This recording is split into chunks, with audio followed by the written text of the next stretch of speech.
유진은 겨우 마음을 추스리고 산장으로 돌아가기 위해 주변을 살폈다. 하지만 산장은 보이지 않았다. 뭔가 이상한 느낌이 든 유진이 주위를 살피며 걷기 시작했다. 추위와 두려움이 밀려왔다. 작은 목소리로 친구들의 이름을 불러보았지만 두려움만 더할 뿐이었다. 이번에는 더 큰 소리로 살려주세요를 외치며 걸었다. 마찬가지로 더 큰 두려움이 밀려올 뿐이었다. 어디선가 무슨 소리가 들려왔다. 유진은 소리 나는 곳을 향해 뛰어내려갔다. 겁에 질린 눈으로 주위를 살펴보았지만 어디가 어딘지 알 길이 없었다.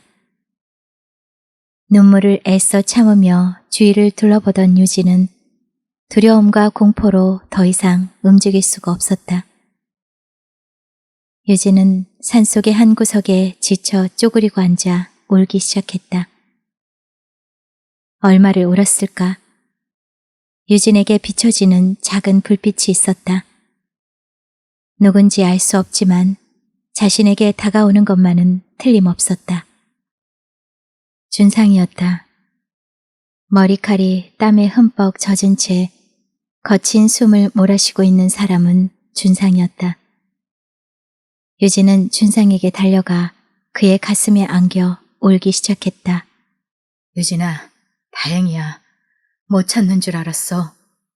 추위와 두려움에 떨고 있던 유진을 꼭 아는 준상이 지친 목소리로 안도의 숨을 몰아쉬며 말했다. 유진의 눈물이 그치자 준상은 자신의 목도리를 풀러 유진에게 둘러주었다. 유진아, 나 여기 와야 될지 말아야 될지 고민 많이 했었어. 너무 늦어지면 더 얘기 못할 것 같아서. 네가 나 미워한데도 할 말은 없지만 나 너한테 진심이었어. 이 말 꼭 하고 싶었어. 준상이 말을 하는 동안 유진은 물끄러미 준상을 바라보고 있었다. 준상아, 응? 너 안 미워해. 알아. 쑥스러운 듯 준상이 가파른 턱을 펄쩍 뛰어서 내려갔다. 그리고 유진에게 손을 내밀었다. 유진이 수줍은 듯 잠깐 얼굴을 붉히고는 준상의 손을 잡았다. 그 둘은 손을 잡은 채 산길을 내려가고 있었다. 한참을 걸어가자 갈대숲 같은 게 있는 평평한 구릉지가 나타났다. 불안한 듯이 두리번거리던 유진이 준상에게 물었다. 어딘지 알고 가는 거야? 불안하니? 유진은 대답 대신 고개를 끄덕였다. 저기 W 모양으로 된 별 보이지? 준상이 하늘을 가리키며 물었다. 카시오페이아잖아. 그래, 그 별 옆에 폴라리스 보여? 폴라리스? 북극성 말이야. 북두칠성하고 카시오페이아 사이에 있는 큰 별. 보이지? 보여. 앞으로 산속에서 길을 잃으면 제일 먼저 폴라리스를 찾아봐. 그 다음엔 양팔을 벌려서 나침반으로 삼는 거지. 아까 산장이 카시오페이아 쪽에 있었거든? 그러니까 저 아래로 내려가면 산장이 있을 거야. 근데 별자리는 계절마다 바뀌는 거 아니니? 아니, 이건 자리를 옮기지 않아. 그러니까 어디에 있어도 쉽게 찾을 수 있어. 앞으로 길을 잃을 땐 제일 먼저 폴라리스를 찾아. 언제나 그 자리에 있을 테니까. 길을 잃으면 폴라리스를 찾으라고. 유진은 왠지 준상의 설명을 들으며 자신의 가슴속 어딘가에도 누군가의 선물인 폴라리스가 자리 잡고 있다는 생각이 들었다. 길을 잃고 두려울 때 언제든 유진의 앞길을 환하게 비춰줄 폴라리스. 계절이 바뀌어도 언제나 그 자리에서 빛나는 폴라리스. 유진의 폴라리스는 준상이었다. 유진은 준상을 보며 가볍게 고개를 끄덕였다. 가자. 준상은 앞장서서 내려가기 시작했다. 그런 준상의 뒷모습을 바라보는 유진의 얼굴이 환하게 밝아졌다. 아무래도 신고를 해야겠어. 상혁이 초조하게 주위를 두리번거리며 말을 끝냈을 때였다. 저기 온다. 진숙이 유진과 준상이 손을 잡고 오는 것을 보고는 소리를 질렀다. 두 사람을 본 모두는 놀라지 않을 수 없었다. 눈이 동그래진 채린이 입술을 이죽거리며 안으로 들어갔다. 상혁도 싸늘하게 두 사람을 바라보고 있었다. 유진아, 너 너무하는 거 아니야? 다들 얼마나 찾아 헤매고 걱정했는데. 미안해, 모두. 상혁이가 제일 걱정 많이 했어. 미안해, 상혁아. 괜찮아. 무사히 돌아왔으면 됐지. 상혁은 애써 덤덤한 척 말했지만 씁쓸한 얼굴로 준상과 유진을 바라보더니 안으로 들어가 버렸다. 유진이 새벽 안개 속을 혼자 걷고 있었고 상혁은 창가에서 커피를 마시고 있었다. 상혁은 유진이 혼자 걷는 모습을 발견하고는 어젯밤보다 기분이 한결 좋아졌다. 커피잔을 내려놓은 상혁은 유진의 겉옷을 챙겨들고 서둘러 밖으로 나갔다. 희뿌연 물안개가 피어오르는 호숫가에 이르자 유진의 걸음은 더욱 느려졌다. 산책을 하던 유진의 뒤를 조용히 따라 걷던 상혁이 유진을 부르려는 순간이었다. 일찍 일어났네? 유진이 누군가에게 말을 하는 것이었다. 상혁은 주위를 둘러보았다. 어디서 나타났는지 뿌연 안개 속에 준상이 서 있는 것이었다. 조금 떨어져 마주선 두 사람이 환하게 웃고 있었다. 준상이 자신의 겉옷을 유진에게 입혀주고 있었다. 상혁은 뒷걸음질 쳤다. 안개 속을 산책하는 두 사람을 남겨두고 그냥 가기 서운한데 밥이라도 먹고 헤어질까? 기차에서 내린 용국이 모여있는 친구들에게 말했다. 건영구, 네가 사는 거지? 채린이 입을 비죽거리며 말을 받았다. 그러자 진숙이 말도 안 된다는 듯한 표정으로 채린을 가로막고 나섰다. 아니지, 각자 내는 거지. 무슨 소리야. 난 먼저 갈게. 냉랭한 목소리로 한마디 던진 상혁이 서둘러 자리를 떴다. 걱정스런 표정으로 준상에게 눈인사를 한 유진이 상혁을 향해 달려갔다. 유진은 상혁을 부지런히 뒤쫓았다. 하지만 상혁은 걸음을 멈추지 않고 빠른 속도로 앞으로 걸어갈 뿐이었다. 천천히 좀 가. 유진이 애원을 했지만 상혁은 더욱 걸음을 빨리 할 뿐이었다. 유진은 걸음을 멈췄다. 김상혁, 상혁도 걸음을 멈췄다. 왜 이러는 건데? 너 이런 적 한 번도 없었잖아. 유진이 상혁의 앞에 섰다. 내가 왜 이러는지 몰라서 물어? 유진은 모르겠다는 듯이 고개를 흔들었다. 정말 모르겠단 말이야? 다그치듯 말하는 상혁의 얼굴을 바라보던 유진이 조금은 알 것 같다는 표정을 지었다. 준상이 때문이구나. 상혁아, 그건 말이지. 상혁이 말을 가로챘다. 강준상이 널 이용한 거 잊었어? 유진이 아니야라고 말하고 싶었지만 상혁은 유진에게 말할 틈을 주지 않고 계속해서 비아냥거렸다. 너한텐 그건 오해라고 하든? 미안하다는 말도 했겠지, 당연히. 넌 또 순진하게 준상이 하는 말을 믿었을 테고. 상혁아, 그게 아니야. 유진은 어떻게 설명을 해야 좋을지 답답하기 그지없었다. 오늘 아침에도 같이 있는 거 봤어. 유진아, 너 왜 바보처럼 걔 말을 믿는 거야? 강준상 같은 애는 절대로 누굴 진심으로 좋아할 애가 아니야. 상혁은 안타까운 마음에 애원하다시피 유진을 설득하려 했다. 하지만 유진은 단호하고 진지하게 말을 했다. 내가 좋아해. 내가 준상이를 좋아한다고. 충격을 받았는지 유진을 한동안 바라보던 상혁이 황급하게 자리를 뜨고 말았다. 유진은 상혁을 잡을 수가 없었다. 멀리서 상혁의 방에 불이 켜진 것을 걱정스레 바라보다 집으로 돌아갈 수밖에 없었다. 준상이 폐지 뭉치들을 태우고 있는데 유진이 다가왔다. 눈이 마주친 두 사람은 말없이 폐지들을 태우기만 했다. 태워도 끝이 없네, 정말. 쟤들이 하늘 위로 올라가는 것을 보던 유진이 쌓여있는 쓰레기 더미를 보며 하는 소리였다. 그렇지. 준상아, 왜 첫눈이 안 올까? 올 때가 되지 않았나? 언젠가 오겠지 뭐. 작년에 첫눈 왔을 땐 상혁이랑 떡볶이 만들어 먹었다. 근데 너무 매워서 못 먹었어. 상혁이가 고추장을 너무 많이 넣었거든. 자신은 맛있다고 내 것까지 다 먹더라.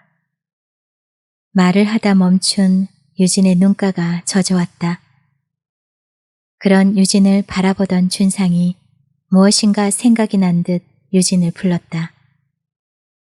유진아, 내가 눈 오게 해줄까? 준상은 낙엽이 잔뜩 들어있는 자루를 들고 소각장 위로 올라섰다. 그러고는 낙엽들을 우수수 허공으로 날렸다. 어때? 눈 오는 것 같지? 준상이 큰 소리로 물어왔다. 응. 유진은 웃으며 준상을 보았다. 유진아, 첫눈 오면 뭐 할 거야? 준상은 계속해서 낙엽을 눈처럼 흩뿌리고 있었다. 넌 뭐 할 건데? 유진이 준상을 올려다보며 되물었다. 호숫가에서 어떤 사람 만날 거다. 넌. 나도. 준상은 계속해서 낙엽을 뿌려댔다. 준상의 모습을 바라보던 유진은 의외로 준상의 자상함에 마음이 따뜻해지는 것을 느낄 수 있었다. 운명의 수레바퀴. 화이트 스키장은 온통 새하얀 눈의 나라였다. 공사 들어가기 전 민영과 함께 들렀을 때는 주위의 설원에 마음을 돌릴 틈도 없이 숨가쁘게 스쳐가야 했다. 일도 일이지만 민영에게서 느껴지는 준상의 흔적들이 신경을 곤두서게 만들었다. 이제는 그런 어리석은 짓은 하지 않아도 됐다. 그가 준상이 아님을 확실하게 확인시켜 주었기에 유진 스스로도 그 사람 이민영은 거래처 사람일 뿐이라는 걸, 일이 끝나면 다시 만나지 않을 사람이라는 걸 깨달았기 때문이다. 정말 알 수 없는 일이었다. 죽은 사람을 산 사람으로 착각하다니. 일어날 수 없는 일을 상상했던 자신이 얼마나 어리석었는지를 유진은 분명히 깨닫고 있었다. 잊어버리려고만 했었다. 기억하면 괴로우니까. 잊어버리려고 하니 더 잊을 수 없었던 것이다. 유진은 이제부터 가끔씩 준상의 얘기를 하기로 마음을 바꾸었다. 잊으려고 애를 써도 되지 않는 일이라면 차라리 들어줄 수 있는 누군가에게 자신이 기억하는 것을 털어놓으면 조금씩 잊혀질 테니까. 그래서 적어도 자신에게 준상이 더 이상 아픈 상처로 남지 않기를 바랐기 때문이었다. 그래서였을까? 짐을 들고 숙소로 들어오는 복도에서 민영과 마주치게 되었을 때 그가 시선을 외면해도 아무렇지 않았다. 그는 준상이 아니라 이 민영이었으니까. 숙소로 들어온 유진은 베란다로 나가 눈앞에 펼쳐져 있는 설원을 마음껏 감상할 수 있었다. 새삼 자신이 살아있음을 느끼며. 유진의 시선을 외면한 민영도 설원이 한눈에 들어오는 카페에 앉아 창밖을 유심히 바라보고 있었다. 자신의 이름을 부르는 소리에 돌아보니 김 차장에게 타로점을 쳐준 정아가 민영에게도 점을 쳐주려고 불렀던 것이다. 점 따윈 믿지 않는다는 듯 엷은 미소를 보내고 있는 민영을 김 차장이 테이블이 있는 자리에 끌어다 앉혔다. 타로 카드 한 장을 뽑으라며 정아는 민영의 눈앞에 카드를 내밀었다. 3번에 걸쳐서 민영은 타로 카드를 뽑아들었다. 그러자 정아는 희한하고 신기하다는 듯 고개를 갸우뚱거렸다.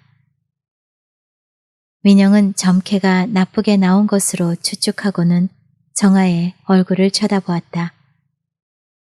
운명의 수레바퀴. 점괘로 나온 카드를 민영에게 내밀며 정아가 외쳤다. 운명의 상대가 다가오고 있다는 거죠. 정아의 말을 듣고 있던 민영이 커다랗게 웃음을 터뜨렸다. 왜요? 믿을 수 없어서요? 아니요. 믿어요. 그래서요? 민영은 손사래를 치며 웃었다. 이사님 운명의 여자는 지금 파도가 거칠게 이는 곳으로 가고 있어요. 길을 잃기 쉽겠어요. 지팡이가 하나도 없는 것으로 봐서. 어디로 가야 할지 망설이고 있는데 곧 만나게 될 거예요. 틀림없어요. 다른 카드를 뒤집으며 말하는 정아를 흥미롭게 보던 민영이 물었다. 그런데 그 운명의 상대를 제가 어떻게 알아보죠? 운명의 수레바퀴가 연결해 줄 거예요. 이 카드하고 똑같은 카드를 갖고 있는 여자가 나타나면 무조건 잡으세요. 아셨죠? 고맙지만 사양하겠습니다. 운명이 너무 가까이 있으면 무서워져서요. 자리에서 일어난 민영은 카드를 정리하는 정아를 뒤로하고 다시 창가로 다가가 밖을 내다봤다. 유진이 맑고 청초한 얼굴로 한가롭게 산책로를 걷고 있었다. 저런 얼굴의 여자가. 민영은 의구심을 떨쳐버릴 수가 없었다. 궁금한 게 있는데요. 정유진 씨, 정아 씨가 보기에 어떤 사람인 것 같아요? 여전히 창밖으로 시선을 고정시킨 채 느닷없이 민영이 물었다. 무슨 소리인가 싶어진 정아가 민영을 바라봤다. 들리는 말에는 남자 편력이 화려하다던데 저도 그 리스트에 올리면 어떨까 해서요. 무슨 말씀을? 누가 그런 말도 안 되는 소리를 해요. 이사님은 그렇게 사람 보는 눈이 없으세요? 한 사람만 좋아했으면 했지 절대 그럴 애 아니에요. 농담으로라도 그런 말씀 하지 마세요. 화난 사람처럼 정색을 하며 말하는 정아의 반응에 민영은 당황하지 않을 수 없었다. 도대체 정유진이라는 여자는 어떤 여자란 말인가? 민영은 혼란스러웠다. 아니, 지금 저 새파랗게 어린 계집애들하고 일하라 이 말씀이요? 스키장 담당자들과 공사에 앞서 회식을 하는 자리에서 노가다 십장인 김 반장이 테이블을 주먹으로 치며 불평을 늘어놓았다. 민영을 비롯한 모든 사람들이 놀라서 김 반장을 멍하게 올려다보고 있었다. 여기 계신 분들은 가방끈 긴 분들만 있어서 모르겠지만 내가 올해로 노가다 짬밥이 20하고도 8년이요. 근데 저 조망만한 것들 밑에서 잔소리 들으며 일을 해야 한단 말이여? 소꿉장난 하는데도 아니고. 저희도 여기서 소꿉장난 할 생각은 전혀 없습니다. 우리가 어려서 싫으신가요? 여자라서 싫으신 건가요? 유진이 당차게 김 반장의 말을 받았다. 모두들 숨죽이고 있는데 김 반장이 자리에서 일어났다. 아니 기집년이 어디서 말댔구야. 내가 20하고도 8년 만에 요런 버르장머리 없는 년은 처음이라고요? 유진이 김 반장의 말을 자르며 자리에서 일어났다.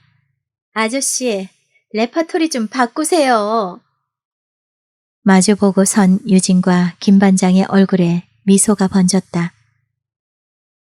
긴장해서 눈치만 보고 있던 사람들의 표정이 뭔가에 홀린 사람처럼 어리둥절해 있었다. 할 말 하는 거 보니까 이제 노가다 십장 냄새가 쬐끔 나는구먼. 아저씨는 여전하시네요. 사람이 변하는 거 봤냐? 퉁명스럽던 김 반장의 말투가 부드러워졌다. 오랜 경험 때문에 이런저런 공사장에서 김 반장을 만나는 것은 그리 어려운 일이 아니다. 경력만큼이나 까다롭기로도 유명한 사람이었다. 하지만 유진 또한 그에 못지 않았다. 공사판에 폭탄 처리반이라는 말을 들을 정도로 현장에서 사고 뭉치들을 구슬리는데 유진을 따라갈 사람이 없었던 것이다. 처음 만남도 그래서 순조롭지 않았다. 핥히고 부딪히고 사나운 사자처럼 으르렁거리던 김 반장이 유진에게 꼼짝하지 못하는 데는 그만한 이유가 있었다. 남들처럼 성질이 포악한 사람이라 여기고 상대하지 않았다면 불과 물이 만난 것처럼 서로 화합하지 못해 함께 공사 진행을 할 수 없었을 것이다. 하지만 가슴에 사랑을 품은 사람은 어떠한 경우에도 사랑을 쉽게 포기하지 않는다. 특히 사람에 대해서는 죽을 만큼 괴롭고 숨 쉴 수 없을 만큼 사람에 대한 사랑을, 그리움을 경험한 사람은 사람을 함부로 포기하지 않기 때문이다. 준상이가 그랬다.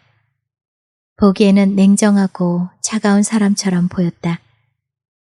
하지만 실제의 준상이는 자상하고 마음 따뜻한 사람이었다. 가끔씩 보이는 그 얼굴의 환한 미소는 세상 모든 것을 녹아내게 하기에 충분했다. 누구에게나 그런 것은 아니지만 분명한 것은 자신에게 마음을 보여주는 사람한테는 진실이 통할 수 있다는 믿음을 갖게 했다. 그런 사랑하는 마음과 미소를 품고 사는 유진은 사람을 쉽게 포기하는 일이 결코 없었다. 술잔이 돌면서 누군가 유진에게 술을 권했다. 그러자 김 반장이 유진을 대신해서 술잔을 낚아채듯 받아 입에 털어넣었다. 정유진이 못하는 게 딱 3가지 있지. 술, 거짓말, 그리고 서방질이요. 그러니까 술 주시 마쇼. 취하면 그대로 정신 잃으니까. 내가 한두 번 봤나? 술 먹고 죽을 뻔한 얘기를 해줄까? 당황한 유진이 김 반장의 입을 막고 나섰다. 아저씨, 노래하면 되죠? 불러요. 비 내리는 호남선 완행열차에. 유진은 숟가락을 술병에 꽂고 마이크 삼아 노래를 불렀다.